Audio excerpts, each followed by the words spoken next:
বুঝি বুঝি হেই কালকে টেহা দেওয়ার কথা, এমন তো কানে টেহা দেন নাই, ঘর খাড়া করে হালাইছেন, আমার টেহা দেওয়ার খবর নাই। বুঝি আপনিও তো বুঝেন না, যেদিন টেহা আপনার জামাই দিছাল কাঠকুট টিন টুন সব আনছে, তাহলে হেই টেহাডি আপনি দিবার গেলে ফিরা জো করন লাগবো না। আমি এত শত বুঝি না, আমি টেহা নিয়ে গেছি, আমার টেহা দেন, আমি এই খাড়াই আমার টেহা দেন লাগবো, টেহা নিয়ে এসে আমি যামু। আরে বুঝি আপনি বুঝার চেষ্টা করেন, টেহা থাকলে তো টেহা দিমু। টেহা থাকলে সে টেহা দিমু, মানুষের টেহা দিয়ে ঘর দেও হেসব মন থাকে না। ওই বুঝি আপনি এত সারে সারে কথা কনকে, হেসম তো দুই ভাইয়ে মিলা জিলে বাগে ঘর দিবার চাইছাল, আপনি তো ঝগড়াটা বাজাইলেন, নইলে তো মিলা জিলে ঘর দিতাম, দুই রুমে দুজন থাকতাম, আর নাই তো কইলেন যে একসাথ ঘর দিমু না, আনান্নি আবার টেহা আন্নিগা চাপ দিতেছেন, এত বেজাল করেন কে কোনছে বুঝি। উচিত কথা কইলে ভেজাল করি, আমার টেহা দিয়ে দেন আমি জামগা, আর কোনো তান্দের নাকি ভেজাল হবো না।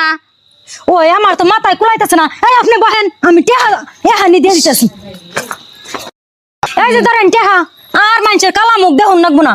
এত টেহা বলে নাই, এই যে টেহা থাকতে দেন না, মানুষের তার মানে ঘুরিয়া অভ্যাস, তাই না? ও বাবা জান জান, এই যে টেহা থাকতে দেন না, মানুষের তার মানে ঘুরিয়া অভ্যাস, তাই না? ও বাবা জান জান।